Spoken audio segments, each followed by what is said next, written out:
தமிழொலி நேயர்களுக்கு வணக்கம். இன்றைய இரவு நேர பிரதான செய்திகள். முதலில் தலைப்புச் செய்திகள். மீண்டும் பாதிப்பு ஏற்படுத்தவுள்ள தாளமுகம் வடக்கு கிழக்கிற்கு விடுக்கப்பட்டுள்ள முக்கிய எச்சரிக்கை. மட்டக்களப்பில் கொட்டி தீர்க்கும் கனமழை, வெள்ளத்தில் மூழ்கிய தாழ்நிலங்கள். வீடொன்றில் இருந்து மீட்கப்பட்ட சடலங்கள், போலீசாரிடம் சிக்கிய பெண். திருகோணமலையில் கடல் சீற்றம், விடுக்கப்பட்டுள்ள எச்சரிக்கை. மின்சார கட்டண குறைப்பு தொடர்பில் வெளியான அறிவிப்பு. கடுமழையால் நீரில் மூழ்கியுள்ள காளிநகரின் பல வீதிகள். சாதாரண தர விடைத்தாள் மதிப்பீடு பரீட்சை திணைக்களத்தின் முக்கிய அறிவிப்பு. திருகோணமலையில் கடல் அரிப்பால் வீடுகள் சேதம், விடுக்கப்பட்டுள்ள கோரிக்கை. வடக்கில் உயிரிழந்து கரையொதுங்கும் கடல் வாழ் உயிரிழங்கள். அவதானமாக இருங்கள், சில இடங்களுக்கு மேலதிக சிவப்பு மண் சரிவு எச்சரிக்கை. தொடர்பட விரிவான செய்திகள்.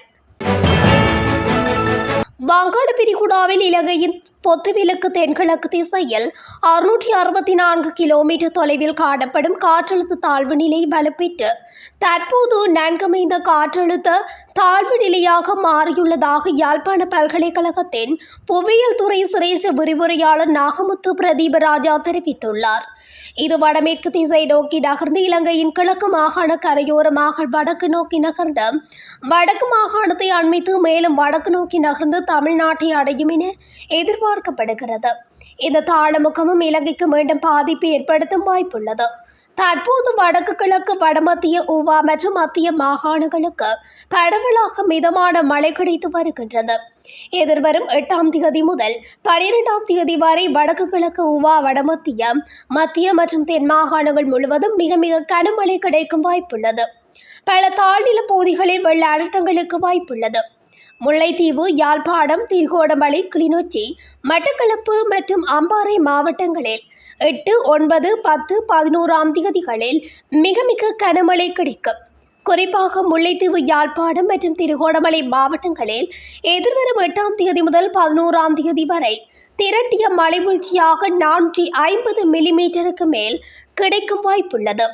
எதிர்வரும் 8 முதல் 13ஆம் தேதி வரை வடமேற்கு, மேற்கு, சபரகமுவ மாகாணங்களுக்கு பரவலாக மிதமானது முதல் கனமானது வரை மழை கிடைக்கும். இது தற்போது தாளமுகமாக காணப்பட்டாலும் இலங்கை கரையை அண்மிக்கும் போது காற்றழுத்த தாழ்வு மண்டலமாக வலுப்பெறும் என எதிர்பார்க்கப்படுவதனால் எதிர்வரும் 8ஆம் தேதி முதல் கிழக்கு, வடக்கு, வடமத்திய, ஊவா மாகாணங்களில் காற்றின் வேகம் மணிக்கு 60 கிலோமீட்டரினை விட கூடுதலாக வீசக்கூடும். மத்திய மற்றும் ஊவா மாகாணங்களின் பல பகுதிகளுக்கு கனமழை கிடைக்கும் என்பதனால் நிலச்சரிவு அனர்த்தங்களும் நிகழக்கூடும்.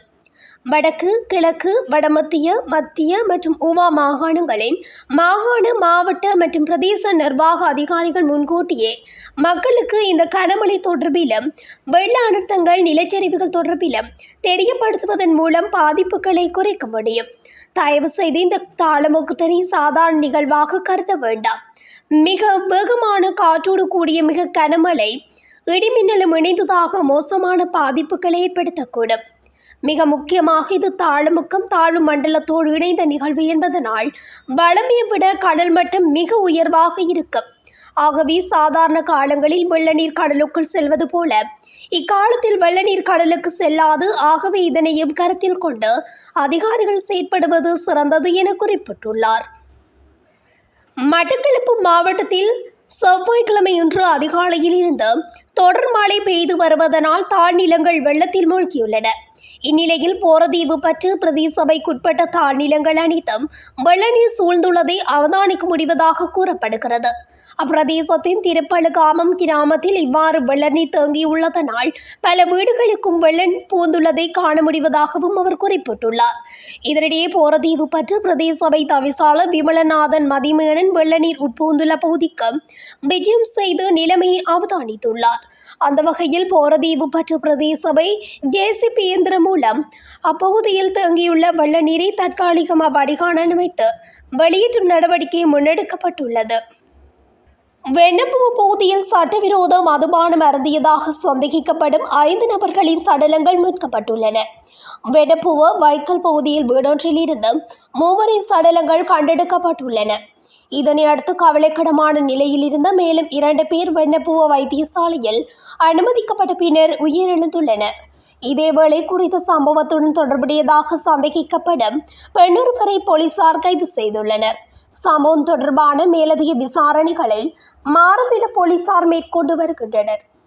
நாட்டில் ஏற்பட்டுள்ள காலநிலை மாற்றத்தின் காரணமாக திருகோணமலை மாவட்டத்தின் கடல் சீற்றம் அடைந்திருப்பதாக தெரிவிக்கப்படுகிறது. திருகோணமலை டச் பே கடற்கரையில் கடல் அலையின் சீற்றம் அதிகரித்திருப்பதனால் காவல்துறை உயிர்காப்பு பிரிவினரால் சிவப்பு எச்சரிக்கை கொடி பறக்கவிடப்பட்டுள்ளது. அத்துடன் சுற்றுலா பயணிகள் அதிகமாக குளிக்கும் இடத்தில் கடல் அதிகப்படியாக உள்வாங்கி இருப்பதாகவும் கூறப்பட்டுள்ளது. இதேவேளை கடல் அலையின் சீற்றம் அதிகரித்து வருவதால் மீனவர்கள் கடலுக்கு செல்லாமல் தமது படகுகளை கரையோரத்தில் இருந்து வீதிக்கு அப்புறப்படுத்தி வருகின்றார்கள். திருகோணமலை வீரநகர் உள்ளிட்ட கரையோர பகுதியில் உள்ள மீனவர்கள் கடல் சீற்றம் காரணமாக கடலுக்கு மீன்பிடிக்க செல்வதை தவிர்த்துள்ளதோடு தமது படகுகளை பாதுகாப்பு கருதி வீதியோரங்களுக்கு அப்புறப்படுத்தியும் வருகின்றார்கள்.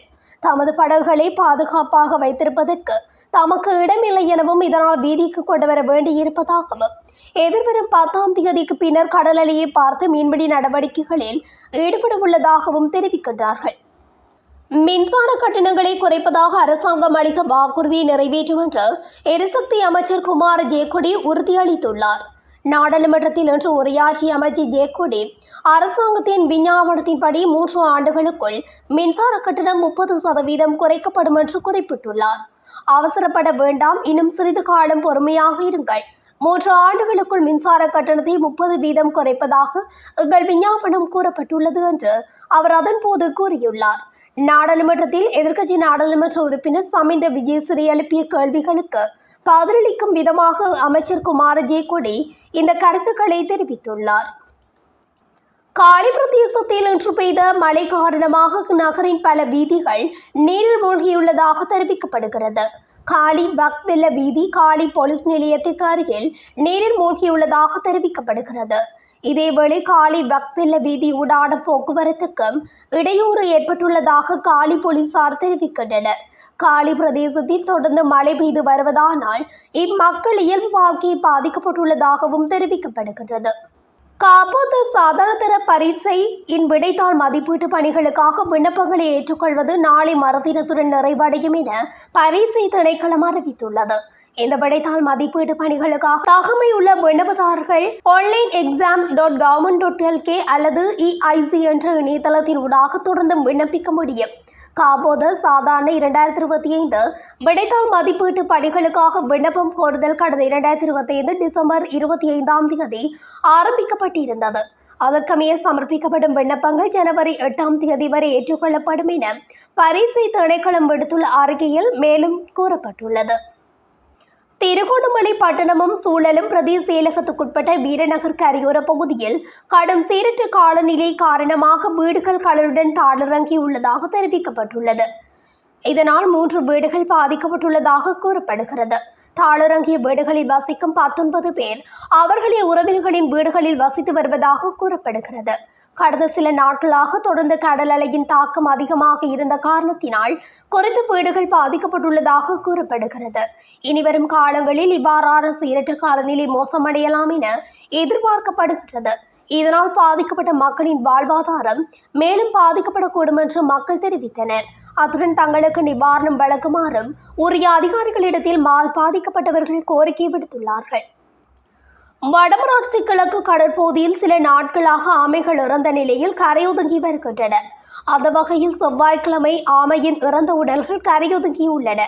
கடலின் சீற்றம் காரணமாக கடல் கொந்தளிப்பாக காணப்படுவதால் காயமடைந்த ஆமைகள் உயிரிழந்து கரையொதுங்குவதாக அப்பகுதி மீனவர்கள் தெரிவிக்கின்றனர்.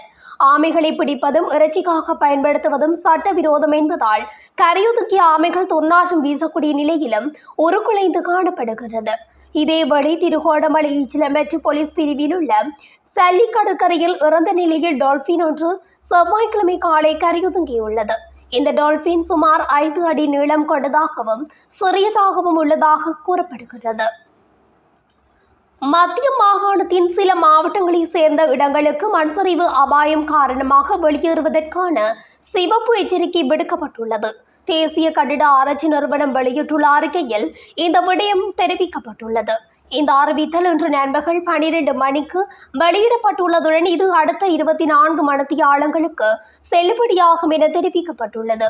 இதற்கமைய கண்டி மாவட்டத்தின் உடதும்பரம், நுவரெலியா மாவட்டத்தின் நீல்தண்டகிண்ணம் மற்றும் வலப்பனை ஆகிய பகுதிகளுக்கு இந்த சிவப்பு எச்சரிக்கை விடுக்கப்பட்டுள்ளது.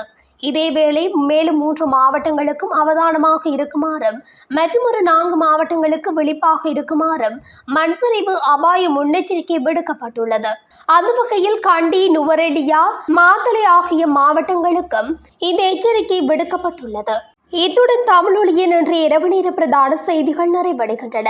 தொடர்ச்சியாக செய்திகளை அறிந்து கொள்ள தமிழொலி ஊடகத்துடன் இணைந்திருங்கள். நன்றி, வணக்கம்.